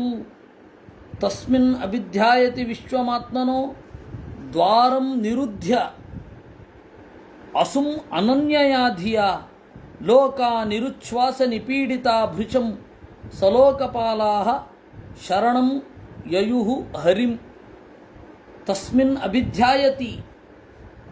ಧ್ರುವ ಯಾವಾಗ ನಾರಾಯಣನನ್ನು ಒಮ್ಮನದಿಂದ ಚಿಂತಿಸಿದನೋ, ದ್ವಾರಂ ನಿರುದ್ಧ್ಯ ಎಲ್ಲ ಉಸಿರು ಮೊದಲಾದವುಗಳನ್ನು ನಿಗ್ರಹಿಸಿ, ಅನನ್ಯಯಾಧಿಯ ಏಕಾಗ್ರವಾದ ಬುದ್ಧಿಯಿಂದ ಅಂತರ್ಯಾಮಿಯನ್ನು ಚಿಂತಿಸಿದನೋ, ಆಗ ಸಲೋಕಪಾಲಾಹ ಲೋಕಾಹ ಎಲ್ಲ ದೇವತೆಗಳು ಹರಿಂ ಶರಣಂ ಯಯುಹು ಪರಮಾತ್ಮನನ್ನು ಮೊರೆ ಹೊಕ್ಕರು. ಇದರ ಬಗ್ಗೆ ನಿರೂಪಣೆ ಮಾಡುತ್ತಾರೆ. ವಿಶ್ವಂ ಭಗವಂತಂ, ವಿಶ್ವವನ್ನು ಚಿಂತಿಸಿದ ಅಂದರೆ ಭಗವಂತನನ್ನು ಚಿಂತಿಸಿದ ಅಂತ ಅರ್ಥ. ಆತ್ಮನೋದ್ವಾರಂ ಸರ್ವ ಜೀವೋತ್ಪತ್ತ್ಯಾದಿ ದ್ವಾರಂ,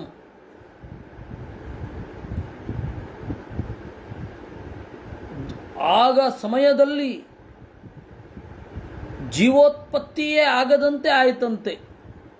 ಲೋಕಾನಾಮೇವ ನಿರುಚ್ಛ್ವಾಸ, ಒಳಗಡೆ ಏನೋ ಒಂದು ರೀತಿಯ ಸಂಕಟ ತಳಮಳ ಆಗಿದ್ದು ಜನರಿಗೆ, ದೇವತೆಗಳಿಗಲ್ಲ. ಲೋಕಪಾಲಾಹ ತದರ್ಥಮೇವ ಶರಣಂ ಯಯುಹು, ಲೋಕಪಾಲಕರೆಲ್ಲ ಅದಕ್ಕೆ ಶರಣು ಹೊಂದಿದ್ದು. ಇಷ್ಟು ಆಚಾರ್ಯರು ಅನ್ವಯವನ್ನು ತೋರಿಸಿದರು. ಈ ಶ್ಲೋಕದ ಹಿಂದೆ ಇರುವಂತಹ ಅಭಿಪ್ರಾಯ ಏನು ಅನ್ನೋದನ್ನು ಆಚಾರ್ಯರು ಈಗ ಹೇಳ್ತಾರೆ. ಇನ್ನೊಮ್ಮೆ ಹೇಳಿಬಿಡ್ತೇನೆ. ಯಾವಾಗ ದೇವರು ನನ್ನ ಹೃದಯದ ಒಳಗಡೆ ಇದ್ದಾನೆ ಅಂತ ಹೇಳಿ ಉತ್ಕಟವಾಗಿ ಧ್ರುವ ಚಿಂತನೆ ಮಾಡಲಿಕ್ಕೆ ಶುರು ಮಾಡಿದ, ಜೀವರೇ ಹುಟ್ಟದಂತಾಯಿತು. ಆ ಸಂದರ್ಭದಲ್ಲಿ ಒಂದು 15 ದಿವಸದ ಟೈಮ್ ಸ್ಪ್ಯಾನಲ್ಲಿ ನಿಂತಿಟ್ಕೊಳ್ಳಿ. ಎಲ್ಲ ಜೀವರಿಗೆ ಮನಸ್ಸಿನ ಒಳಗಡೆಯಿಂದ ಏನೋ ಸಂಕಟ, ಉಸಿರಾಡಲಿಕ್ಕೂ ಭಾರ ಅನ್ನುವ ಪರಿಸ್ಥಿತಿ. ಆಗ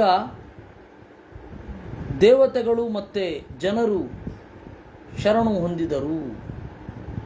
ದೇವತೆಗಳು ಶರಣು ಹೊಂದಿದರು ಅಂದರೆ ಜನರ ಒಳಿತಿಗಾಗಿ ಶರಣು ಹೊಂದಿದರು ಅಂತ ಇಟ್ಕೊಳ್ಬೇಕು ಅಂದರು ಆಚಾರ್ಯರು. ಯಾಕೆ ಹೀಗೆ ಅರ್ಥ ಮಾಡಬೇಕು? ಧ್ಯಾತಾ ಧ್ರುವಸ್ಯ ಕೀರ್ತ್ಯರ್ಥಂ ಹರಿಣಾ ಸಹದೇವತಾಃ ಲೋಕೋಚ್ಛ್ವಾಸಂ ನಿರುಧ್ಯಾಥ ಶ್ವಾಸಾರ್ಥಂಚ ಹರಿಂ ಯಯುಹು. ಒಬ್ಬ ಭಗವದ್ಭಕ್ತ ಎತ್ತರಕ್ಕೆ ಬೆಳಿಬೇಕು ಅಂತ ಹೇಳಿ ದೇವತೆಗಳು ಮತ್ತೆ ದೇವರು ನಿಶ್ಚಯ ಮಾಡಿದಾಗ ಹೀಗಾಗತ್ತೆ ಎಂದರು. ದೇವರಂದುಕೊಂಡ ಅಂತೆ ಎಲ್ಲ ಜನರಿಗೂ ಕೂಡ ಧ್ರುವ ತಪಸ್ ಮಾಡ್ತಾ ಇದ್ದಾನೆ ಅಂತ ಗೊತ್ತಾಗಬೇಕು. ಗೊತ್ತಾಗಬೇಕಾದ್ರೆ ಏನು ಪರಿಣಾಮ ಆಗಬೇಕು? ಆರೋಗ್ಯದಲ್ಲಿ ಏನಾದರೂ ವ್ಯತ್ಯಾಸ ಆದರೆ, ಅವರಿಗೆ ಯಾವುದಾದರೂ ಪರಿಣಾಮವನ್ನು ಹೊಂದಿದರೆ ಅವರು ತಿಳ್ಕೊಳ್ತಾರೆ, ಇಲ್ಲಾಂದರೆ ತಿಳ್ಕೊಳ್ಳೋಲ್ಲ. ದೇವರು ಹುಟ್ಟುವಾಗ ದೈತ್ಯರಿಗೆ ತೊಂದರೆ ಆಗತ್ತೆ, ಸಜ್ಜನರಿಗೆ ಮನಪ್ರಸನ್ನತೆ ಬರುತ್ತೆ, ಪ್ರಕೃತಿಯೆಲ್ಲ ಶಾಂತವಾಗಿರುತ್ತೆ. ಇದು ತಿಳ್ಕೊಳ್ಳೋರು ಯಾರು? ದೇವರು ಹುಟ್ಟಿದಾಗ ಹೀಗೆಲ್ಲ ಆಗತ್ತೆ ತಿಳ್ಕೊಳ್ಳೋರು ಯಾರು? ಆದರೆ ಅವರಿಗೆ ನೇರವಾಗಿ ಆಘಾತ ಆದರೆ ತಿಳ್ಕೊತಾರೆ. ಏನು ಆಘಾತ? ನಿರುಚ್ಛ್ವಾಸ ನಿಪೀಡಿತಾಹ, ದೇವತೆಗಳೆಲ್ಲ ಅವರ ಉಸಿರಾಟವನ್ನು ಕಷ್ಟವನ್ನಾಗಿ ಮಾಡಿದರಂತೆ. ಅನ್ಯ ಪ್ರವೃತ್ತಯಸ್ತೇಭ್ಯೋ ನತೇಷಾಂ ಅನ್ಯತ ಕ್ವಚಿತ್ ಸ್ವೋತ್ತಮೇಭ್ಯಸ್ತು ದೇವೇಭ್ಯ ತೇಷಾಂ ಶಿಶ್ಚ ಪ್ರವೃತ್ತಯ ಇತಿ ತತ್ವನಿರ್ಣಯೇ. ದೊಡ್ಡ ದೊಡ್ಡ ಜನರು ತಪಸ್ಸು ಮಾಡುವಾಗ ಅದು ಜನರಿಗೆ ಗೊತ್ತಾಗಬೇಕು ಅಂತ ಇದ್ದಾಗ ದೇವತೆಗಳು ಆ ರೀತಿ ಪ್ರಚೋದನೆ ಮಾಡ್ತಾರೆ, ತಾವು ಆ ರೀತಿ ಮಾಡುವಂತೆ ನಾಟಕ ಮಾಡ್ತಾರೆ. ವಸ್ತುತಸ್ತು ಹಾಗಿರಲ್ಲ. ವಸ್ತುತಸ್ತು ದೇವತೆಗಳಿಗೆ ಯಾವ ತೊಂದರೆಯೂ ಆಗೋದಿಲ್ಲ. ಹಿರಣ್ಯಕಶಿಪು ತಪಸ್ಸು ಮಾಡಬೇಕಾದ್ರೆ ಆಗಲಿ, ದೈತ್ಯರು ತಪಸ್ಸು ಮಾಡಬೇಕಾದ್ರೆ ಆಗಲಿ, ಅವರು ತಪಸ್ಸಿಗೆ ಹೋಗುವಾಗಲೇ ಅವನ ಮನಸ್ಸನ್ನು ನಿಯಂತ್ರಣ ಮಾಡಿಬಿಡಬಹುದು. ಆದರೆ ಅವನಿಗೆ ಇರುವ ಅವನಿಗಾಗಿ ಮೀಸಲಿರುವ ದೊಡ್ಡ ಕೆಟ್ಟ ಕೆಲಸವನ್ನು ಅವನು ಮಾಡಲೇಬೇಕು, ಅದು ದೇವರ ಸಂಕಲ್ಪ. ಅದರಿಂದಾಗಿ ದೇವತೆಗಳು ಪ್ರಚೋದನೆ ಮಾಡ್ತಾರೆ. ಆಮೇಲೆ ಅವನು ಬ್ರಹ್ಮದೇವರ ವರವನ್ನು ಪಡೆದ ಮೇಲೆ ದೇವತೆಗಳಿಗೆ ಅವನು ಕಂಟ್ರೋಲ್ ಮಾಡಲಿಕ್ಕಾಗಲ್ಲ, ಅದು ಬೇರೆ. ಅಲ್ಲಿ ತನಕ ಒಬ್ಬ ಹಿರಣ್ಯಕಶಿಪು ಹೋಗ್ತಾ ಇರಬೇಕಾದ್ರೇ ಅವನ ಮನಸ್ಸನ್ನು ಹಿಂದೆ ಸರಿಸ್ಬಿಟ್ರೆ ದೇವತೆಗಳ ಹಾಗೆ ಮಾಡಲ್ಲ, ಯಾಕೆಂದರೆ ದೇವರ ಸಂಕಲ್ಪ ಹಾಗಿಲ್ಲ. ಆದ್ದರಿಂದ ಅದೇ ರೀತಿ ಧ್ರುವನದ್ದು ಕೂಡ ಸಜ್ಜನರಾಗಲಿ ದುರ್ಜನರಾಗಲಿ ತಪಸ್ಸು ಮಾಡಬೇಕಾದ್ರೆ ದೇವತೆಗಳು ದೇವರ ಸಂಕಲ್ಪವನ್ನು ನೋಡಿಕೊಂಡು ಮುಂದುವರಿಯೋದೇ ವಿನಃ ಅವರ ವೈಯಕ್ತಿಕವಾದ ಇಚ್ಛೆಗಳಲ್ಲ. ಆದ್ದರಿಂದ ಇದು ಹೀಗೆ ಅರ್ಥ ಮಾಡಬೇಕು ಅಂದರು. ಸೋತ್ತಮೇಭ್ಯಶ್ಚ ದೇವೇಭ್ಯ ತೇಷಾಂ ಶಿಶ್ಚ ಪ್ರವೃತ್ತಯ ಇತಿ ತತ್ವನಿರ್ಣಯೇ. ಸ್ವರೂಪದಲ್ಲಿ ಉತ್ತಮರಾದ ದೇವತೆಗಳಿಗೆ ಈ ತರಹದ ತೊಂದರೆ ಆಗೋದೇ ಇಲ್ಲ. ಇದನ್ನು ಅರ್ಥ ಮಾಡಿಕೊಳ್ಬೇಕು. ಅದರಿಂದಾಗಿ ಲೋಕಪಾಲಕರು ದೇವರನ್ನು ಶರಣು ಹೊಂದಿದರು ಅಂತಂದರೆ ದೇವರ ಸಂಕಲ್ಪ ಆಗಿದೆ ಅಂತ ಅರ್ಥ. ಸರಿ, ಬಂದು ಏನು ಹೇಳಿದ್ರು? ನೈವಂ ವಿಧಾಮೋ ಭಗವಾನ್ ಪ್ರಾಣರೋಧಂ ಚರಾಚರಸ್ಯ ಅಖಿಲ ಸತ್ವಧಾಮ್ನಃ ನಿಧೇಹಿ ತನ್ನೋ ವ್ರಜಿನಾದ್ವಿಮೋಕ್ಷಂ ಪ್ರಾಪ್ತಾ ವಯಂ ತ್ವಾಂ ಶರಣಂ ಶರಣ್ಯಂ. ಭಗವನ್, ಓ ಷಡ್ಗುಣ ಸಂಪನ್ನನಾದ ದೇವರೇ, ನೈನಂ ವಿಧಾಮಃ, ನಮಗೆ ಇದೇನಿದೆ ಎಂದು ಗೊತ್ತಾಗ್ತಾ ಇಲ್ಲ. ಚರಾಚರಸ್ಯ ಅಖಿಲ ಸತ್ವಧಾಮ್ನಃ ಪ್ರಾಣರೋಧಂ, ಜಂಗಮ ಸ್ಥಾವಿರ ಪ್ರಾಣಿಗಳೆಲ್ಲ ಉಸಿರಾಡಲಿಕ್ಕೆ ಕಷ್ಟಪಡ್ತಾ ಇವೆ. ನಾವೇನು ಪಾಪ ಮಾಡಿದ್ದೇವೆ? ಅದರಿಂದ ಅದನ್ನು ಬಿಡುಗಡೆಗೊಳ್ಳುವಂತೆ ಮಾಡು, ನಾವು ನಿನ್ನನ್ನು ಮೊರೆ ಹೊಕ್ಕಿದ್ದೇವೆ. ಅಖಿಲ ಸತ್ವಧಾಮ್ನಃ, ಧಾಮ ಅಂದರೆ ಸಮೂಹ ಅಂತ ಅರ್ಥ. ಎಲ್ಲ ಜೀವರ ಸಮೂಹಕ್ಕೆ ಇವತ್ತು ಉಸಿರು ಕಟ್ಕೊಂಡ ಹಾಗಾಗಿದೆ. ಈ ಹಿನ್ನೆಲೆಯಲ್ಲಿ ಏನಾದರೂ ನಮಗೆ ಒಂದು ಉಪಾಯವನ್ನು ಹೇಳು, ನಾವೇನು ಮಾಡಬೇಕು ಹೇಳು, ಆ ಉಸಿರಾಡುವಂತೆ ಮಾಡು. ತೇಜಶಕ್ತಿ ಸಮೂಹಶ್ಚ ಗೃಹಂ ಧಾಮೇತಿ ಕಥ್ಯತೆ. ಧಾಮ ಅಂದರೆ ಸಮೂಹ ಅಂತಲೂ ಒಂದು ಅರ್ಥ ಇದೆ ಅಂತ ಅತ್ಯಂತ ವಿಶಿಷ್ಟವಾದ ಅರ್ಥವನ್ನು ಶಬ್ದ ನಿರ್ಣಯ ಅನ್ನುವ ಗ್ರಂಥದಲ್ಲಿ ಆಚಾರ್ಯರು ಹೇಳ್ತಾರೆ. ಈ ರೀತಿ ದೇವತೆಗಳು ಕೇಳಿದರು. ಆಗ ಭಗವಾನುವಾಚ ಮಾ ಭೈಷ್ಟಬಾಲಂ ತಪತೋ ದುರತ್ಯಯಾತ್ ನಿವರ್ತಯಿಷ್ಯೇ ಪ್ರತಿಯಾತ ಸ್ವಧಾಮ ಯತೋ ಹಿವ ಪ್ರಾಣ ನಿರೋಧ ಆಸೀತ್ ಔತ್ತಾನಪಾದಿ ಮಯಿ ಸಂಗತಾತ್ಮ. ಮಾ ಭೈಷ್ಟ, ಹೆದರಬೇಡಿ. ಔತ್ತಾನಪಾದಿ, ಉತ್ತಾನಪಾದನ ಮಗ.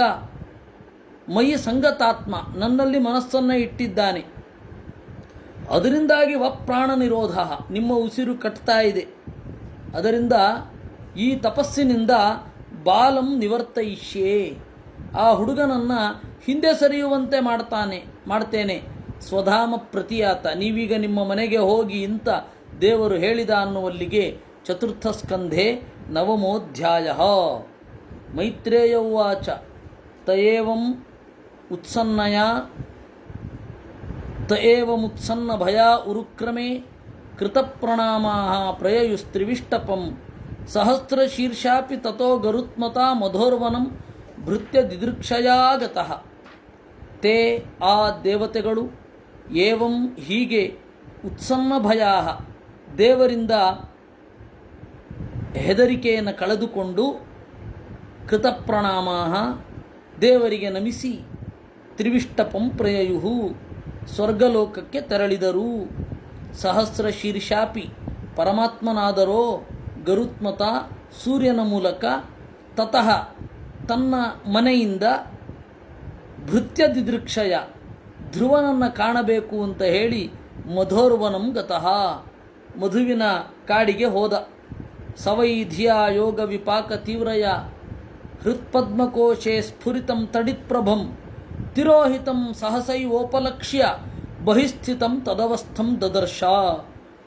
ಇತ್ತ ಧ್ರುವ ದೇವರು ಎದುರುಗಡೆ ಬಂದು ನಿಂತರೂ ಕೂಡ ಹೃದಯದ ಒಳಗಡೆ ಇರುವ ದೇವರನ್ನು ಕಾಣ್ತಾನೇ ಇದ್ದ.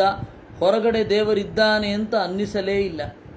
ಯಾವಾಗ ದೇವರು ಅವನ ಬುದ್ಧಿಯನ್ನು ತಡೆದು ಅವನ ಮನೋವೃತ್ತಿಯಲ್ಲಿ ಕಾಣಿಸಿಕೊಳ್ತಾ ಇದ್ದ ತನ್ನ ರೂಪವನ್ನು ಮರೆ ಮಾಡಿದನೋ ಗಾಬರಿಯಿಂದ ಠಕ್ ಅಂತ ಹೇಳಿ ಕಂಡುಬಿಟ್ಟ, ಎದುರುಗಡೆ ದೇವರಿದ್ದಾನೆ.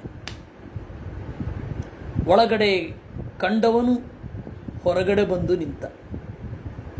ತದ್ದರ್ಶನೇನ ಆಗತ ಸಾಧ್ವಸಕ್ಷಿತೌ ಅವಂದತಾಂಗಂ ವಿನಮಯ್ಯ ದಂಡವತ್ ದೃಗ್ಭ್ಯಾಂ ಪ್ರಪಶ್ಯನ್ ಪ್ರಪಿಬನ್ನಿವ ಅರ್ಭಕಃ ಚುಂಬನ್ನಿವಾಸ್ಯೇನ ಭುಜೇನ ಚಾಶ್ಲಿಷನ್. ತದ್ದರ್ಶನೇನ ಆಗತ ಸಾಧ್ವತಃ, ದೇವರನ್ನು ಎದುರುಗಡೆ ನೋಡ್ತಾ ಇದ್ದಾನೆ. ಮೊದಲು ಬೆದರಿದ, ಆದರೆ ನಿಧಾನವಾಗಿ ಅರಿವು ತಿಳಿದು ದಂಡವತ್ ಸ್ವಾಂಗಂ ವಿನಿಮಯ್ಯ ಸಾಷ್ಟಾಂಗ ಪ್ರಣಾಮವನ್ನು ಮಾಡಿದ. ದೃಗ್ಭ್ಯಾಂ ಪ್ರಪಶ್ಯನ್ ಪ್ರಪಿಬನ್ನಿವ, ಕಣ್ಗಳಿಂದ ಕುಡಿಯುತ್ತಿರುವವನೋ ಎಂಬಂತೆ ನೋಡಿದ.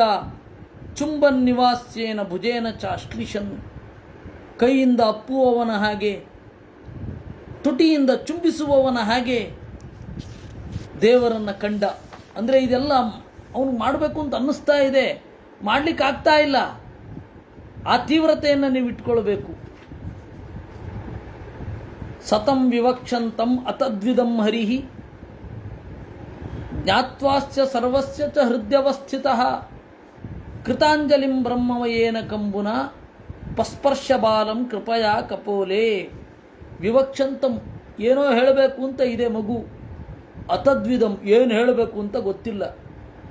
ದೇವರಿಗೆ ಗೊತ್ತಾಯಿತು. ಜ್ಞಾತ್ವ, ಯಾಕೆ ಹೇಳಿ? ಸರ್ವಸ್ಯ ಚ ಹೃದಯವಸ್ಥಿತಃ, ಎಲ್ಲರ ಹೃದಯದಲ್ಲಿ ಅವನೇ ಇದ್ದಾನಲ್ವೇ, ಅವನು ಗೊತ್ತಾಗದೇ ಇರುತ್ತೇನು? ಕೃತಾಂಜಲಿಂ, ಕೈಗಳನ್ನು ಮುಗಿದು ನಿಂತಿದ್ದಾನೆ.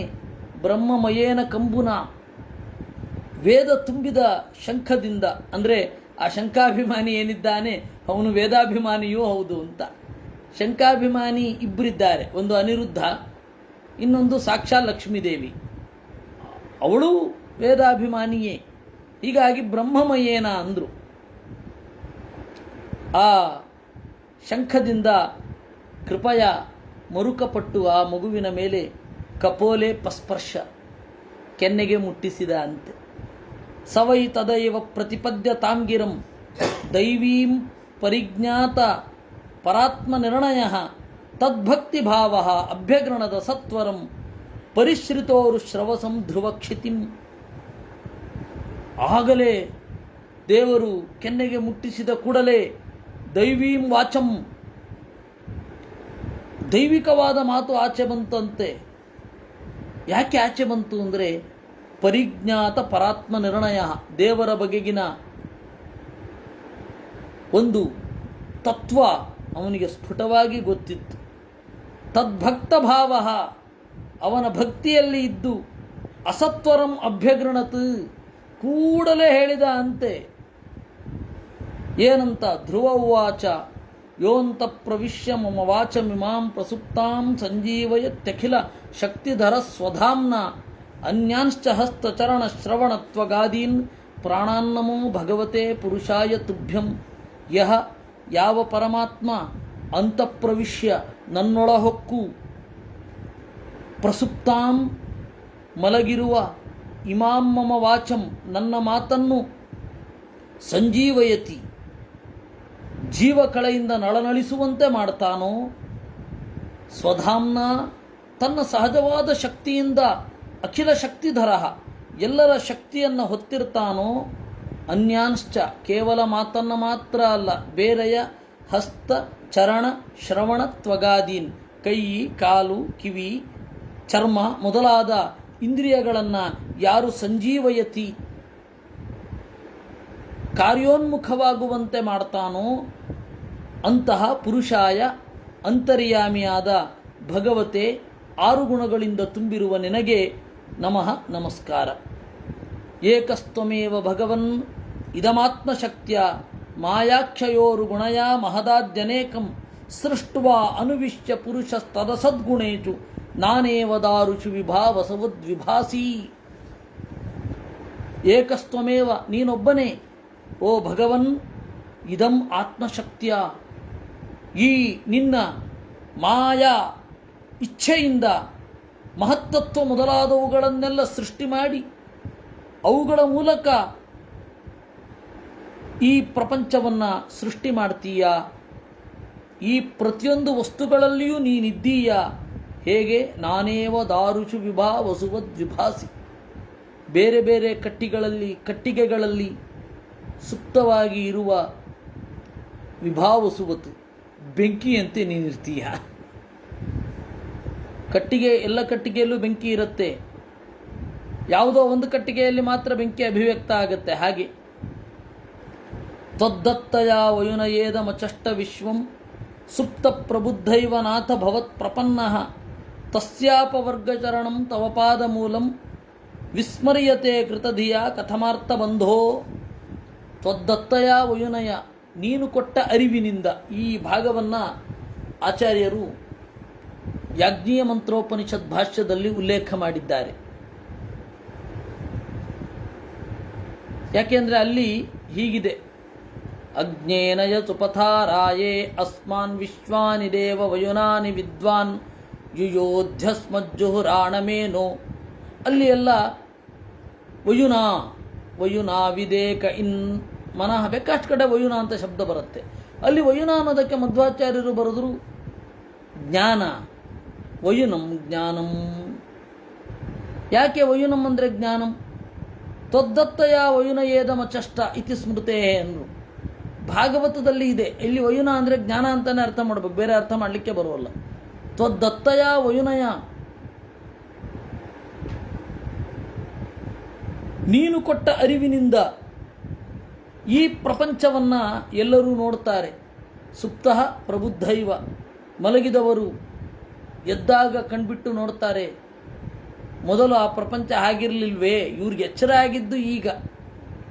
ಆ ರೀತಿ ಮೊದಲು ನಿನ್ನ ಶಕ್ತಿ ಇದ್ದೇ ಇರುತ್ತೆ. ಎಚ್ಚರ ಆಗಿ ಆಮೇಲೆ ನೋಡೋದು. ಇವರು ಎಚ್ಚರ ಆಗೋದಕ್ಕೆ, ಇವರು ನಿದ್ರೆ ಹೋಗೋದಕ್ಕಿಂತ ಮೊದಲು ಪ್ರಪಂಚ ಆಗಿರಲಿಲ್ಲ ಅಂತ ಅರ್ಥ ಅಲ್ಲ. ಇವರು ಎಚ್ಚರ ಆದಮೇಲೆ ಬದಲಾಗಿರುತ್ತೆ ಅಂತನೂ ಅರ್ಥ ಅಲ್ಲ. ಜಗತ್ತು ಹಾಗೇ ಇರುತ್ತೆ. ಆ ರೀತಿಯ ನೀನು ಕೊಟ್ಟ ಅರಿವಿನಿಂದ ಈ ಜಗತ್ತನ್ನು ನೋಡಿದಾಗ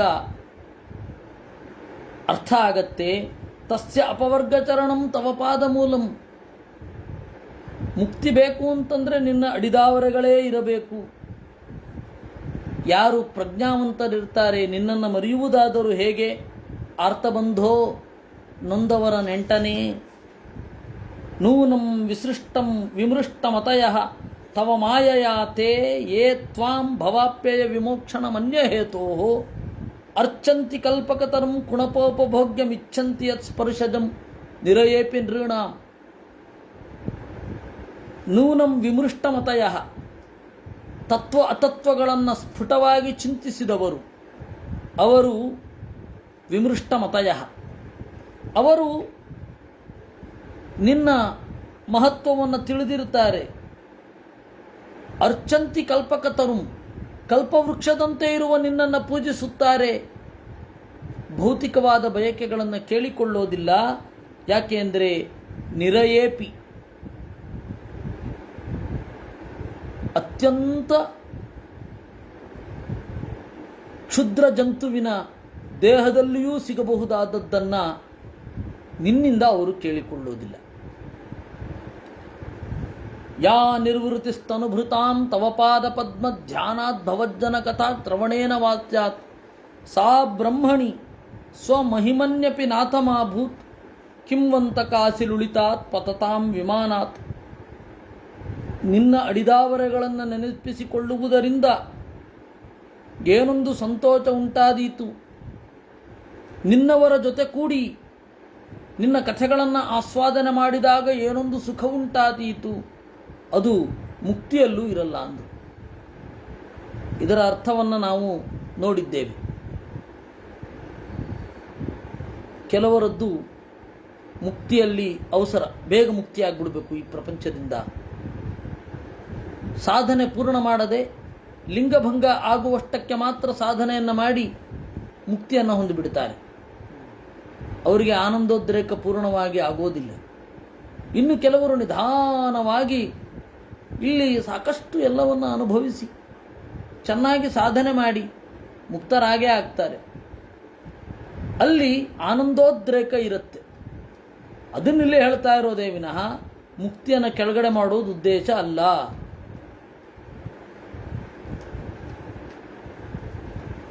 ಭಕ್ತಿಂ ಮುಹು ಪ್ರಥಯತಾಂ ತ್ವಯಿ ಮೇ ಪ್ರಸಂಗ ಭೂಯಾತ್ ಅನಂತ ಮಹತಾಂ ಅಮಲಾಚಯಾನಾಂ ಏನಾಂಜಸೋದ್ಬಣಮುರು ವ್ಯಸನಂ ಭವಾಬ್ಧಿಂ ನೇಷ್ಯೇ ಭವದ್ಗುಣ ಕಥಾಮೃತ ಪಾನಮತ್ತಃ.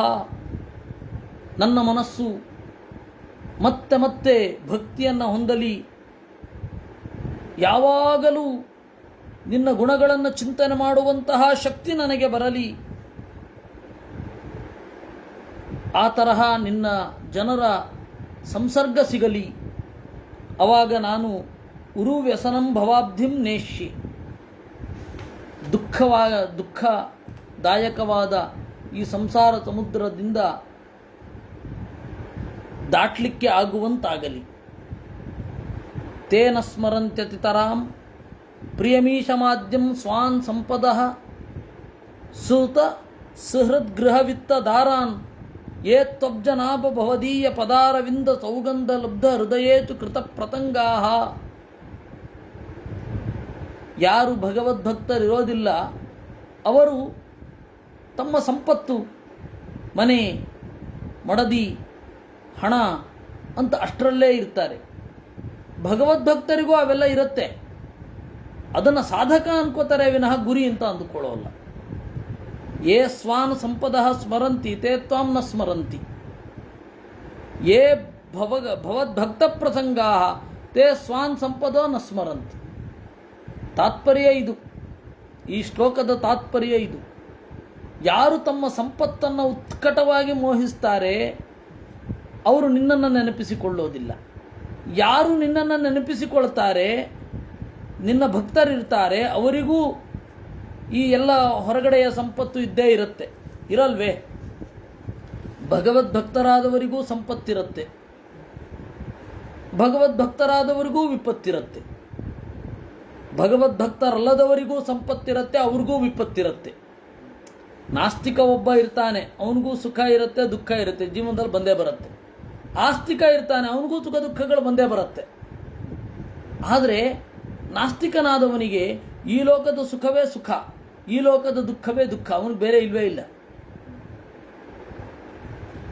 ಆಸ್ತಿಕನಾದವನಿಗೆ ಈ ಲೋಕದ ದುಃಖ ಅಲ್ಲದೆ ಇನ್ನೊಂದು ಲೋಕದ ದುಃಖದ ಬಗೆಗೂ ಕೂಡ ಒಂದು ಯೋಚನೆ ಇರುತ್ತೆ.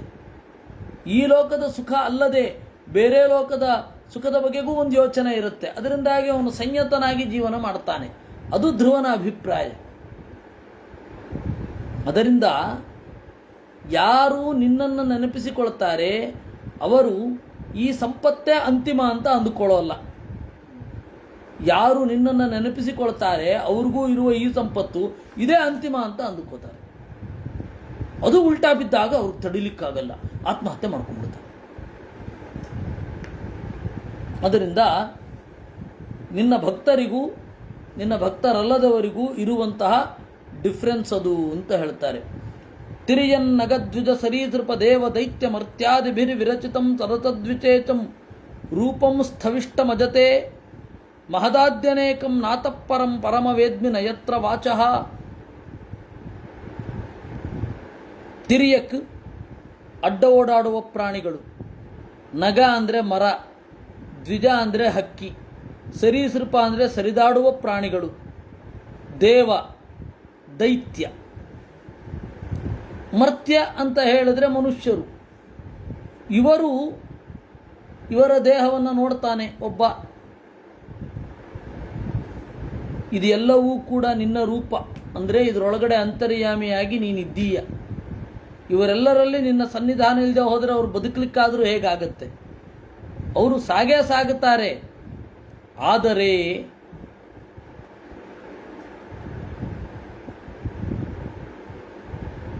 ನಾನು ಇದನ್ನೆಲ್ಲ ನೋಡ್ತಾ ಇದ್ದೇನೆ, ಅವರು ನೋಡ್ತಾ ಇದ್ದಾರೆ.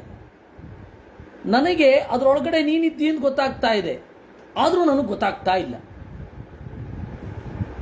ನಾತಃಪರಂ ಪರಮವೇದ್ಮಿ ರೂಪಂ ಸ್ಥವಿಷ್ಟಮಜತೆ ಮಹದಾದ್ಯನೇಕಂ ವೇದ್ಮಿ.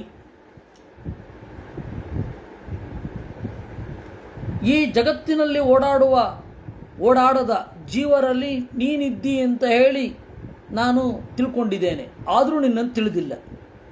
ಏನು ಹಾಗಂದ್ರೆ?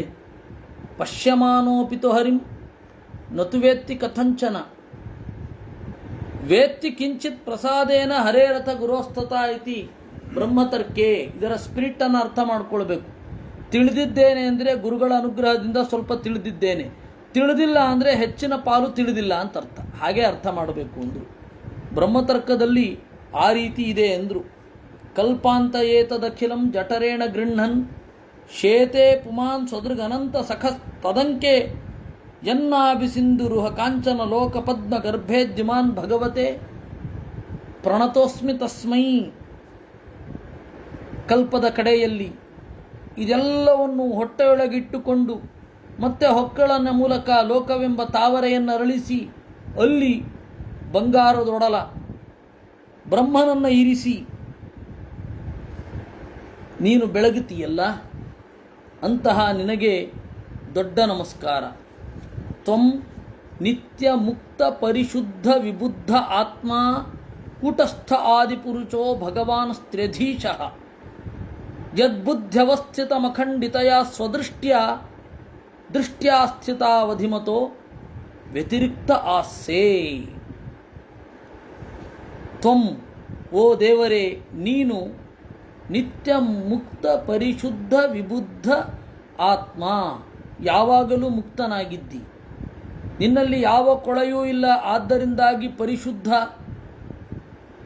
ಒಳ್ಳೆಯ ಅರಿವಿದೆ, ಆದ್ದರಿಂದ ವಿಬುದ್ಧ. ಆತ್ಮ ಅಂತರ್ಯಾಮಿ. ಕೂಟಸ್ಥ, ನಿರ್ವಿಕಾರನಾಗಿ ಇರುವವ. ಆದಿಪುರುಷ, ಎಲ್ಲರಿಗೂ ಮೊದಲಿಗ. ಭಗವಾನ್ ತ್ರ್ಯಧೀಶಃ, ಮೂರು ಲೋಕಗಳ ಒಡೆಯ. ಯದ್ಬುದ್ಧ್ಯವಸ್ಥಿತಂ ಅಖಂಡಿತಯ ಸ್ವದೃಷ್ಟ್ಯ ದೃಷ್ಟ್ವಾ. ಯದ್ಬುದ್ಧ್ಯವಸ್ಥಿಂ,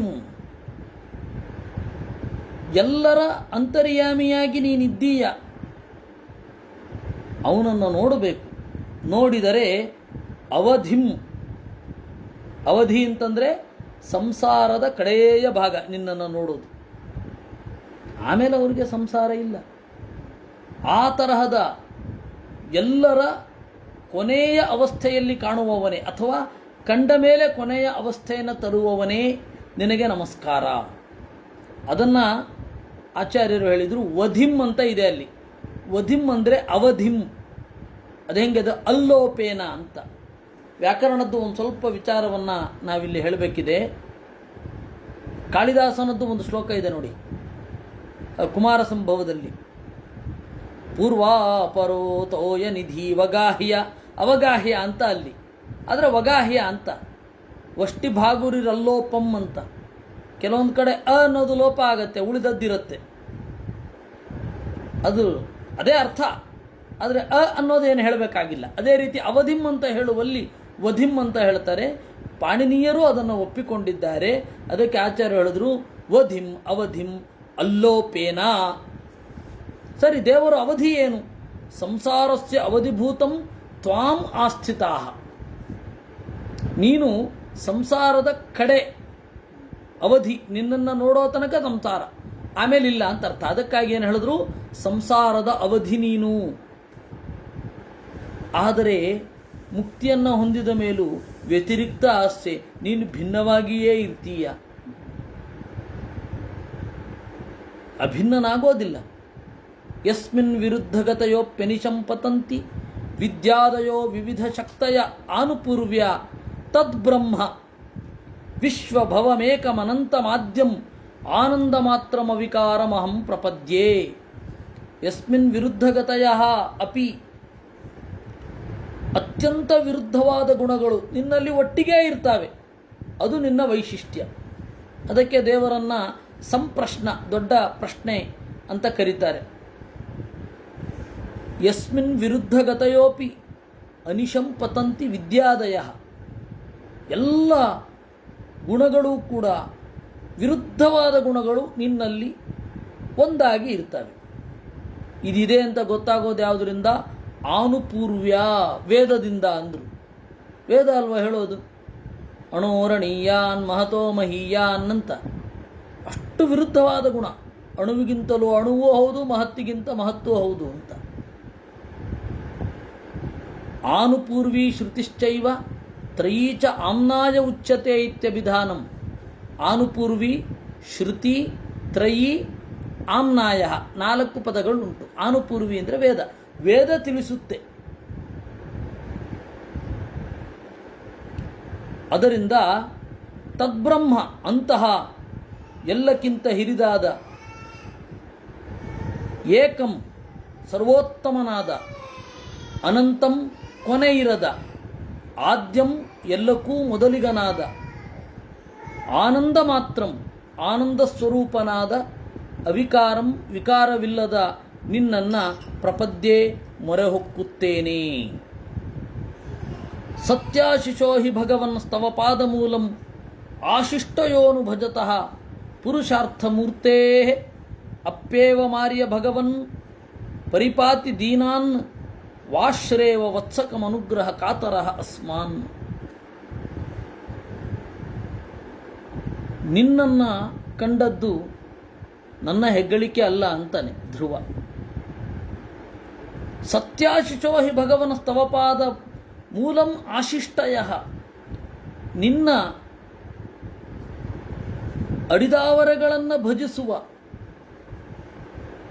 ಹಿರಿಯರ ಮಾತು ಸತ್ಯ ಆಗಲೇಬೇಕಲ್ವೇ? ನಿನ್ನ ಅಡಿದಾವರೆಗಳನ್ನು ಭಜಿಸುವವರು ನಾರದರು. ನಾರದರು ಹೇಳಿದ್ದು ನಿನಗೆ ದರ್ಶನ ಆಗತ್ತೆ, ಹೋಗು ಅಂತ. ಅದರಿಂದಾಗಿ ನನಗಾಗಿದ್ದು, ನಂದೇನೋ ಸಾಧನೆ ಅಲ್ಲ ಅಂತ ಧ್ರುವ ಹೇಳುವುದು. ಸತ್ಯಾಶಿಶೋ ಹಿ ಭಗವನ್ ತವ ಪಾದ ಮೂಲಂ ಆಶಿಷ್ಟಯ ಅನುಭಜತಃ ಪುರುಷಾರ್ಥ ಮೂರ್ತೆ. ಅವರ ಆಶಿಷ್ಟಯ ಶಿಕ್ಷೆ, ಶಿಕ್ಷಣ. ಶಿಕ್ಷೆ ಅಂದರೆ ಪನಿಷ್ಮೆಂಟ್ ಅಲ್ಲ, ಶಿಕ್ಷಣ, ಕೋಚಿಂಗ್. ಅವರು ಸತ್ಯ ಆಗಲೇಬೇಕು. ಅವರು ಉಪದೇಶ ಮಾಡಿದ್ರು, ಅದು ಸತ್ಯ ಆಯಿತು. ಹೀಗಿರಬೇಕು ಅಂತ ಹೇಳಿದ್ರು, ನಾನು ಹಾಗಿದ್ದೆ, ಅದು ಸತ್ಯ ಆಯಿತು. ಹಾಗಂತ ಹೇಳಿ ನಿನಗೆ ಕರುಣೆ ಇಲ್ಲ ಅಂತ ಹೇಳೋದಲ್ಲ. ಅವರು ಹೇಳಿದ್ದು ಕರೆಕ್ಟಾಗಿತ್ತು, ನೀನು ಬಂದೆ ಅಂತಲ್ಲ. ವಾಶ್ರೇವ ವತ್ಸಕಂ ಅನುಗ್ರಹ ಕಾತರಃ ಅಸ್ಮಾನ್. ವಾಶ್ರಾಯುವ ಹಸುವೊಂದು ತನ್ನ ಕರುವನ್ನು ಪ್ರೀತಿಸುವ ಹಾಗೆ ನೀನು ಇರ್ತೀಯ. ನಿನ್ನ ಅನುಗ್ರಹವನ್ನು ಪಡೆದವರು ಕೂಡ ಅವರಿಗಿಂತ ಚಿಕ್ಕವರಲ್ಲಿ ಇದೇ ರೀತಿಯಾದ ಭಾವನೆಯನ್ನು ತಳೆದಿರುತ್ತಾರೆ. ಈ ತರಹದ ನಮ್ಮ ಹಿರಿಯರು, ಆ ಹಿರಿಯರಿಗಿಂತ ಹಿರಿಯನಾದ ನೀನು, ನಿಮ್ಮೆಲ್ಲರಿಗೂ ನಮಸ್ಕಾರ ಅಷ್ಟೇ ನಾವು ಮಾಡಲಿಕ್ಕಾಗೋದು. ಅಥಾಭಿಷ್ಟುತ ಏವಂ ಸಹ ಸತ್ಸಂಕಲ್ಪೇನ ಧೀಮತ ಭೃತ್ಯಾನುಕಂಪಿ ಭಗವಾನ್ ಅಭಿನಂದ್ಯ ಇದಮಬ್ರವೀತ್. ಈ ರೀತಿಯಾಗಿ ಧ್ರುವ ಕೊಂಡಾಡಿದಾಗ ಭೃತ್ಯರಲ್ಲಿ ಮರುಕ ತೋರುವ ನಾರಾಯಣ ಈ ರೀತಿ ಹೇಳಿದ. ಭಗವಾನುವಾಚ ವೇದಾಹಂತೆ ವ್ಯವಸ್ಥಿತಂ ಹೃದಯ ರಾಜನ್ಯ ಬಾಲಕ ತತ್ಪ್ರಯಚ್ಛಾಮಿ ಭದ್ರಂತೆ ದುರಾಪಮಪಿ ಸೂರತ. ರಾಜನ್ಯ ಬಾಲಕ, ಓ ದೊರೆಯ ಮಗನೇ, ನಿನ್ನ ಹೃದಯದ ಒಳಗಡೆ ಇರೋದು ನನಗೆ ಗೊತ್ತಿದೆ. ಅದನ್ನು ಹೊಂದಲಿಕ್ಕೆ ಕಷ್ಟ, ಆದರೂ ನಾನು ಕೊಡ್ತೇನೆ, ಏನು ಯೋಚನೆ ಮಾಡಬೇಡ. ನಾಣ್ಯೈರಧಿಷ್ಠಿತಂ ಭದ್ರ ಯದ್ಭ್ರಾಜಿಷ್ಣು ಧ್ರುವಕ್ಷಿತಿ ಯತ್ರ ಗ್ರಹರ್ಕ್ಷ ತಾರಾಣಾಂ ಜ್ಯೋತಿಷಾಂ ಚಕ್ರಮಾಹಿತಂ. ನಿನಗೆ ಎಂತಹ ಪದವಿ ಕೊಡ್ತೇನೆ ಅಂತಂದರೆ ಅಂತಹ ಪದವಿ ಕೊಡ್ತೇನೆ ಎಂದ. ಎಂತಹ ಪದವಿ ಅನ್ನೋದನ್ನು ನಾವು ನಾಳೆ ನೋಡೋಣ ಅಂತ ಹೇಳ್ತಾ ಇವತ್ತಿನ ಚಿಂತನೆಯನ್ನು ದೇವರಲ್ಲಿ ಅರ್ಪಿಸೋಣ.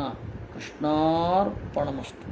ಅನೇನ ಭಾವಿಯತ್ತು ತದಾಪ್ನೋತು ಪಿತಾಂ